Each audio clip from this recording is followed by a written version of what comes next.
Hola amigos de Génesis Remaster, mi nombre es Ricardo Calderón y estoy muy contento de tenerte en mi programa. Esto es Génesis Remaster y hoy tenemos un tema maravilloso. Tenemos el tema de una persona muy especial, una persona que amaba a Jesús y que caminó mucho territorio. A vísperas de nuestro primer aniversario número 1, estamos de fiesta. No solo por el aniversario, sino porque hoy celebramos un tema muy especial. Un tema que no solo me hace llorar, pero me llega muy en el corazón. Es el tema de San Pablo. No te vayas, regresamos muy pronto. Ponte cómodo porque esta historia es de amor y de paz.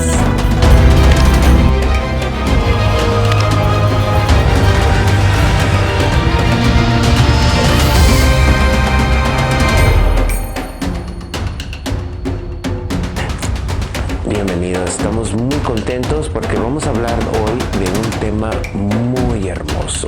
Nuestro protagonista se encarga de perseguir a los cristianos, pero hay un cambio en él y después empieza él mismo a hablar de la palabra de Jesús por muchos lugares. Esta es la maravillosa historia de Saulo de Tarso, que también es Pablo de Tarso, San Pablo. Pues Saulo nace en la ciudad de Tarso. Tarso es una ciudad que es gobernada por Roma y por naturaleza tienen ciudadanía de los romanos. Los papás de Saulo eran fariseos. Los fariseos eran unos personas que se encargaban de ejecutar y de seguir el régimen del libro de lo que es el Torá. El Torá viene siendo los primeros 5 libros del Viejo Testamento, que ahora le llamamos la Biblia, pero es basado en los primeros 5 libros del Viejo Testamento. Los fariseos eran muy celosos de todo lo que ellos creían y todo lo que Jehová les había dado a través de Moisés y de Abraham. Cualquier otra historia, relato o cuento era considerado inaceptable y hasta blasfemia. Para los judíos era muy importante el Torá y para los fariseos eran muy devotos de seguir todo al pie de la letra, todos los 10 mandamientos, y Saulo crece con esta creencia, con esta hermosa creencia que es maravillosa y no hay nada erróneo, no hay nada equivocado, todo estaba bien. Nada más que ellos no estaban preparados para lo que iba a venir, y lo que te voy a contar fue lo que cambió el mundo entero. Saulo de Tarso le enseñan desde muy chiquito. Sus papás eran diseñadores de tiendas de acampar. Se dedicaban a fabricar las tiendas de acampar donde vivía mucha gente en esa época. Ese era el negocio de sus papás y él aprendió no solo las leyes judías, pero también ese oficio. Cuando él tenía 14 años, lo mandan a estudiar a Jerusalén, a la gran academia del maestro Gamaliel. Gamaliel no es solo nada más un fariseo, sino que es el maestro de más autoridad en todo Jerusalén. Maestro y con una disciplina excelente. El maestro Gamaliel toma a Saulo en el hueco de su mano y lo convierte en uno de sus estudiantes favoritos. No solo su estudiante favorito, pero el estudiante más disciplinado y el estudiante más inteligente. Tan inteligente que cuando crece, a Saulo lo hacen parte del grupo de los fariseos llamado el Sanedrín. Bajo la educación de Gamaliel, Saulo se convierte en el estudiante más aplicado, más inteligente y más devoto de las leyes judías.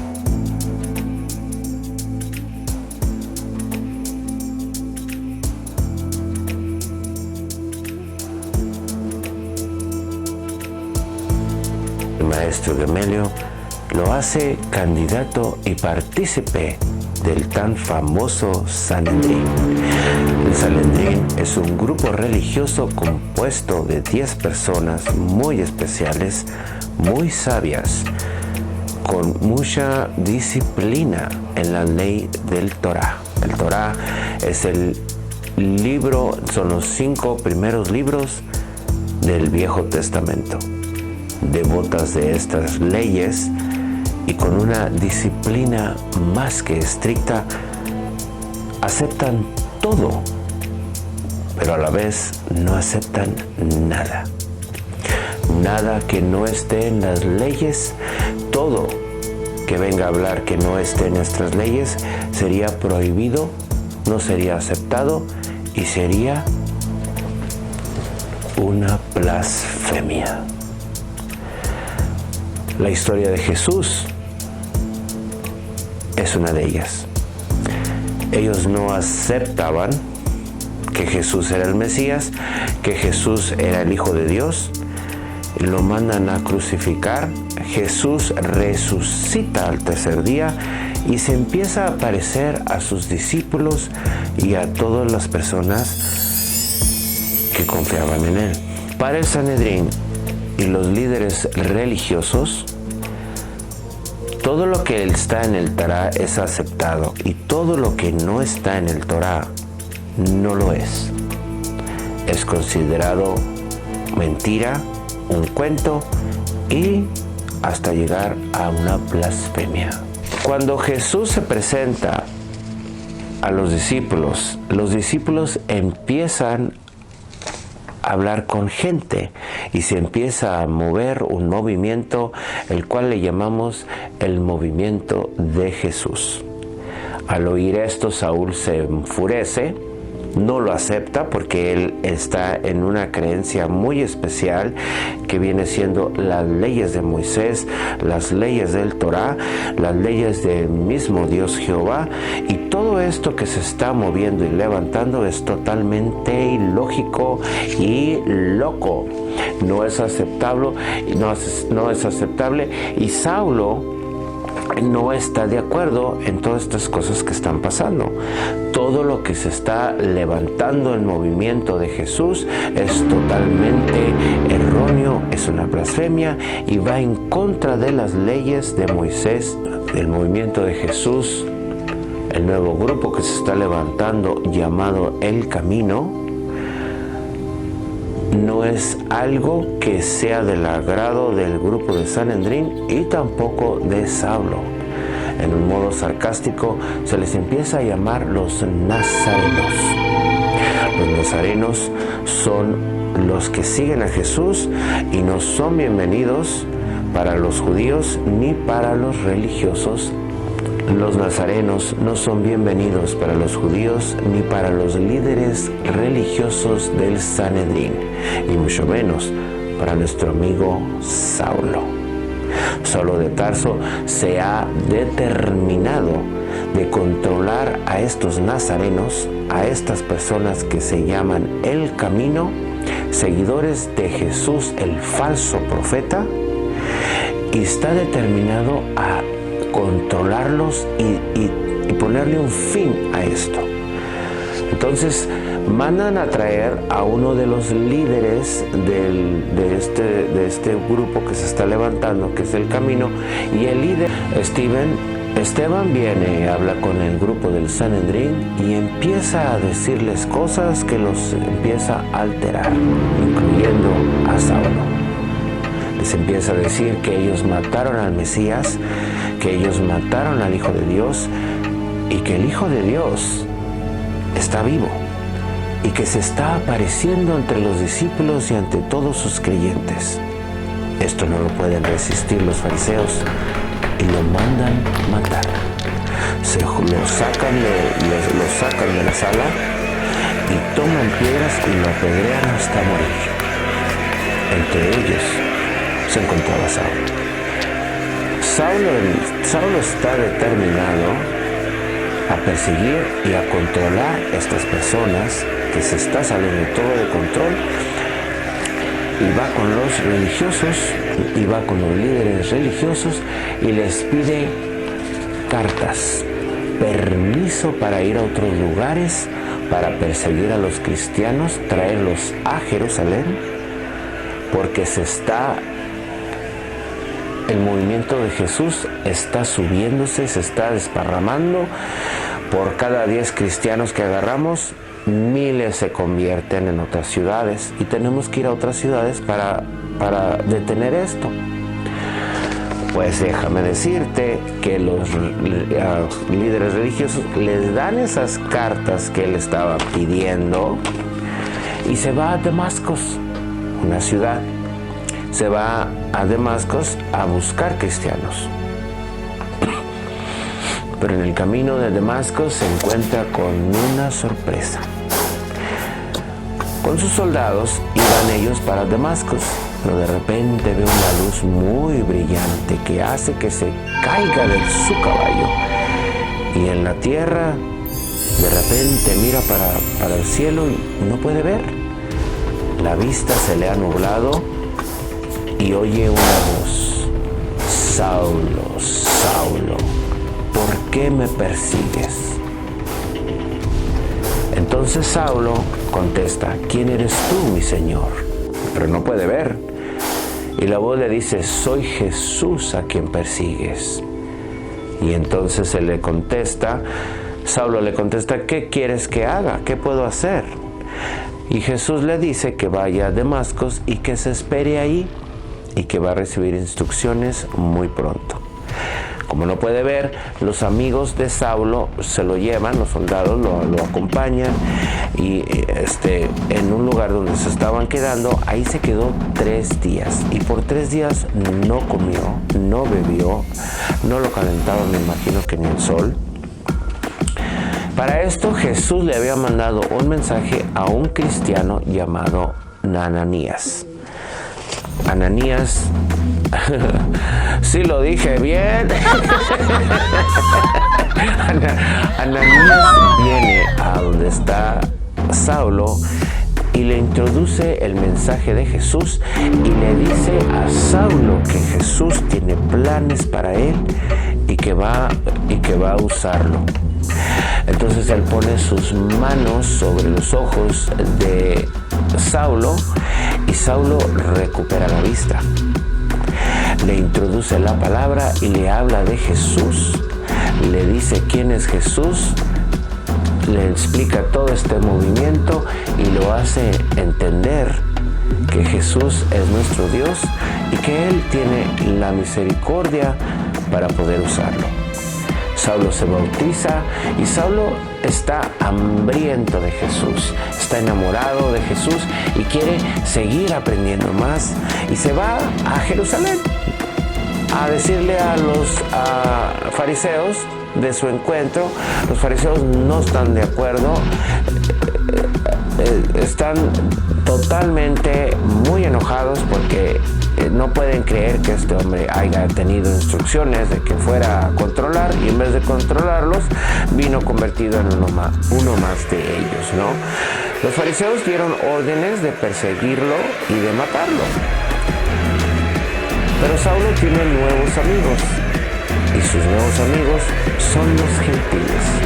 Los gentiles de primero no confían en él, pero él se gana su confianza, pero también tiene que huir porque está en Jerusalén y lo están persiguiendo y si lo ven lo van a matar. Entonces los gentiles lo ponen en una canasta y el canasto lo introducen por afuera, por atrás de las paredes de la ciudad para que nadie los vea, y es cuando él puede escapar de Jerusalén y se va a su ciudad natal, Tarso. Después de unos años, él conoce más de Jesús, empieza a estudiar, porque acuérdense que era un hombre muy estudioso, muy inteligente, y pues tiene hambre de estudiar un tema y lo estudia a la perfección. Después, Dios le concede la oportunidad de conocer a otra persona que también es un líder cristiano llamado Barnabas. Barnabas se hace amigo de Saulo y lo invita a que vayan a otras ciudades a hablar de Jesús, a hablar de lo que Jesús ha hecho, de que Jesús murió por nosotros, de que Jesús es el Mesías y que Jesús salva, que vino a salvarnos. Se van a una ciudad llamada Antioch. En Antioch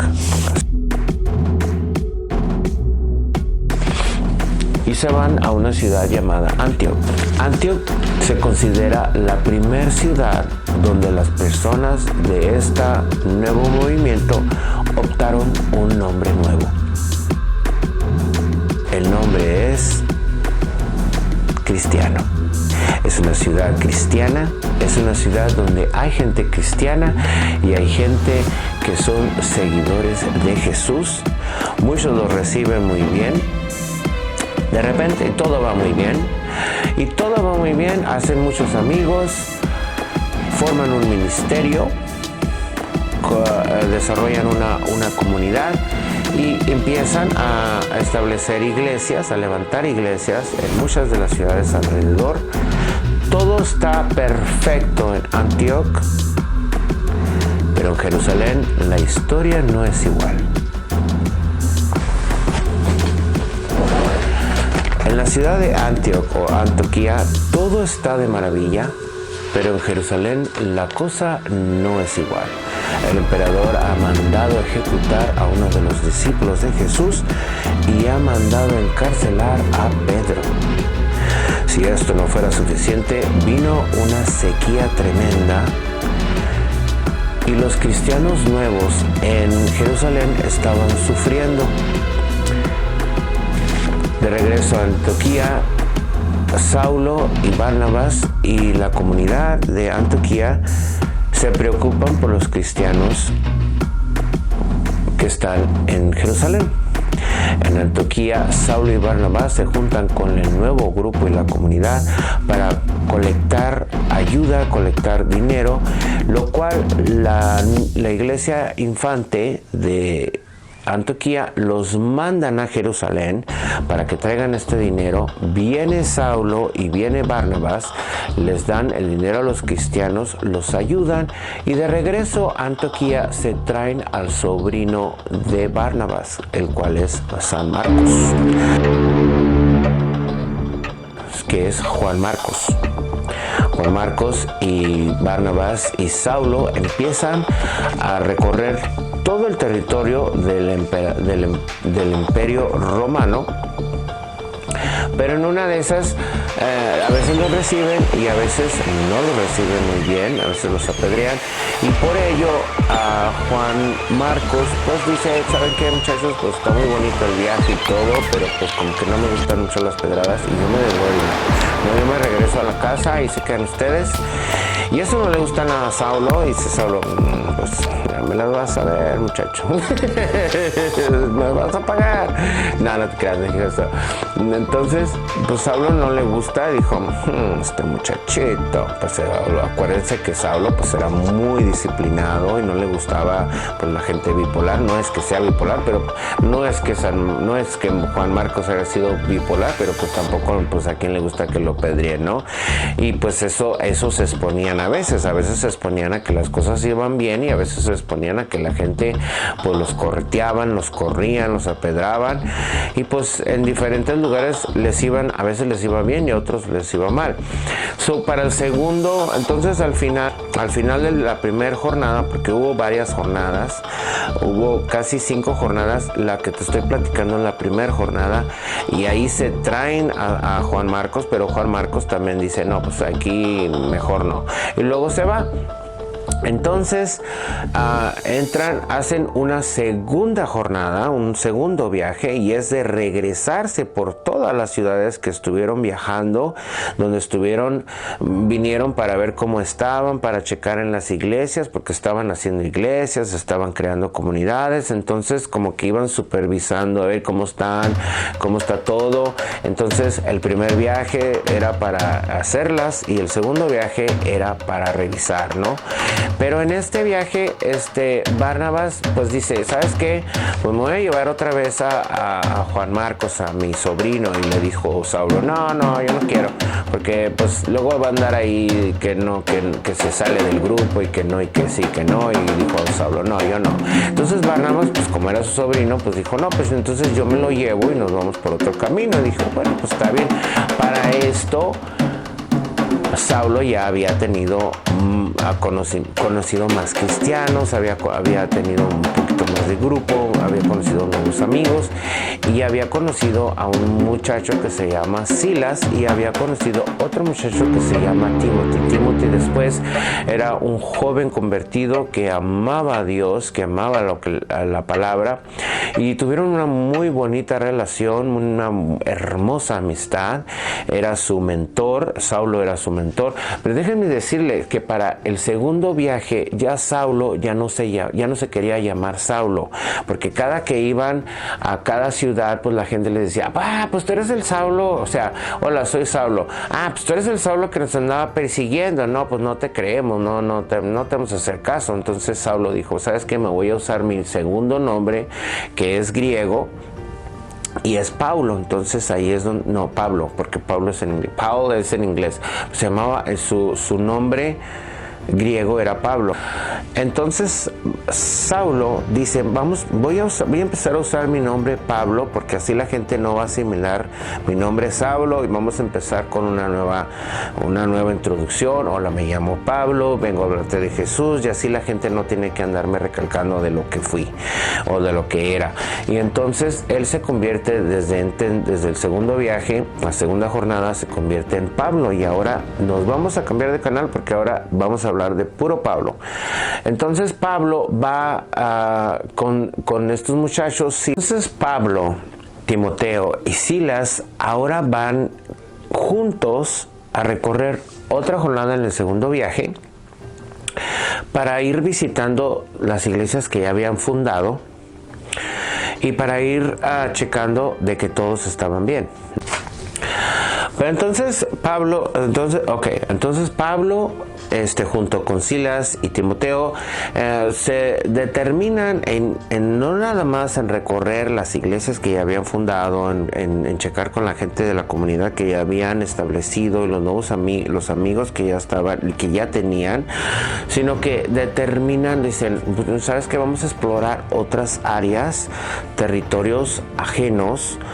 Y fueron a la antigua Grecia. Eran terrenos que ya eran forasteros en esas áreas. Entonces Pablo, Timoteo y Silas empiezan a recorrer las mismas ciudades que ya habían recorrido, las iglesias, los grupos, las comunidades que habían establecido, pero también quieren entrar en nuevas tierras, en nuevas áreas, en territorios extranjeros, y empiezan a ir a la antigua Grecia, donde no solo tenían otros dioses, pero jamás habían oído de Jesús. Llegan a un lugar que se llama Filipi, y en este lugar hay una esclava que tiene un mal espíritu que le da la habilidad de adivinar el futuro. Esta esclava, sus dueños la explotaban y la usaban como fondo de ingresos. La explotaban a esta esclava, la explotaban para poder hacer dinero. Pero viene Pablo, ora por esta esclava y reprende al mal espíritu. El mal espíritu sale de ella, pero los dueños de la esclava se molestan porque ya no van a poder hacer dinero usándola a ella. Entonces acusan a Silas y a Pablo ante las autoridades de Filipi para que hagan justicia. Los meten a la cárcel, los hacen prisioneros. Cuando están en la cárcel, cuando están en prisión, empiezan a adorar y empiezan a cantar alabanzas a Dios, y empieza a haber un terremoto, que las paredes se caen, las puertas se abren y ellos pueden salir y estar libres. Pero en vez de eso, se quedan.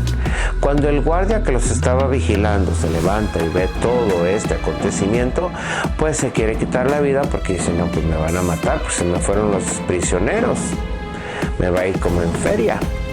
Entonces, cuando se va a querer quitar la vida,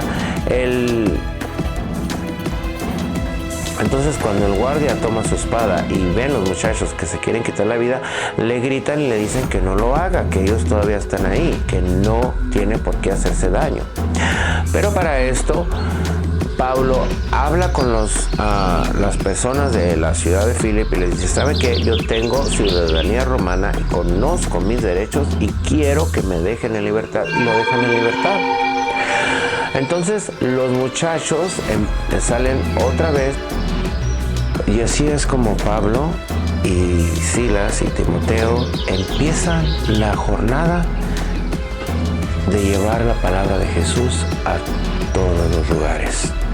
Gracias a estos hombres, hoy tú y yo podemos hablar de Jesús y tenemos la oportunidad de recibir la salvación, de recibir las noticias de quién es Jesús, que vino a la tierra a morir por nosotros, para salvarnos, para que sepamos que hay un Dios. Y así, amigos, fue la historia de Pablo. No solo la historia de Pablo es muy hermosa, sino también cómo se introdujo el nombre de Jesús en lo que ahora llamamos la Biblia, ¿no? Es una manera muy, muy, muy bonita. Bueno, amigos, y así fue la historia de Pablo, Silas y Timoteo continuaron su jornada. Pablo llevó las nuevas a muchos lugares, a lugares donde nunca habían hablado de Jesús, nunca habían oído de Jesús. Gracias a Pablo y a su coraje, a su valentía y su determinación de llevar la palabra y de seguir lo que Jesús había planeado para él, continuó con su jornada distribuyendo la noticia. Hizo muchas cartas, hizo muchos epístolos, cartas, y escribía muchas cartas a las ciudades que recorría. Les escribía muchas cartas para darles consejos, usaba lo que él había enseñado de Gamaliel. Me imagino que combinaba todo lo que había estudiado con Gamaliel.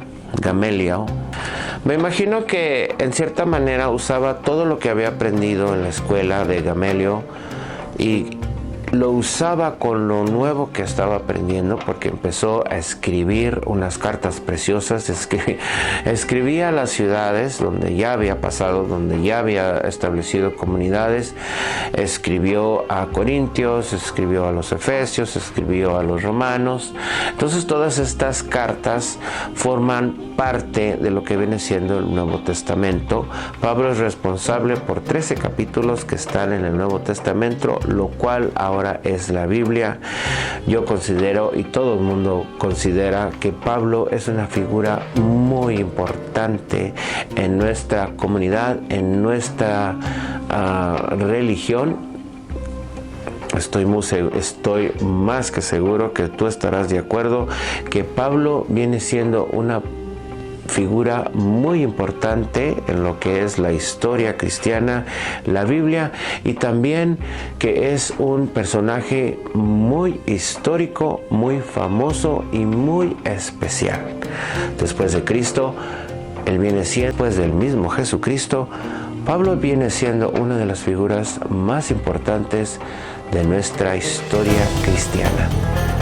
Y así fue la historia de Pablo. Fue un ser maravilloso, lleno de coraje, lleno de valentía, lleno de perseverancia y determinado a que todo el mundo supiera quién es Jesús. Es algo que hizo a la perfección. Como todo lo que él hacía, es un personaje de admirar. Es un personaje totalmente admirable y que yo admiro. Muchas gracias. Me llena de honra, me honro en tener este mensaje en mi lista de historias en Genesis Remaster. Genesis Remaster se galardona al poder tener este personaje en las historias que damos. Genesis Remaster se galardona y se honra al poder transmitir este mensaje y poder darte la historia de quien fundó nuestra religión, de quien fundó y con su perseverancia distribuyó toda la noticia para que tú y yo ahora podamos gozar, podamos ver, podamos saber quién fue Jesús, qué hizo aquí en la tierra, a qué vino, y vino para salvarnos y para darnos vida, y vida en abundancia. Y bueno, amigos, llegamos al final de nuestro maravilloso programa. Muchas gracias.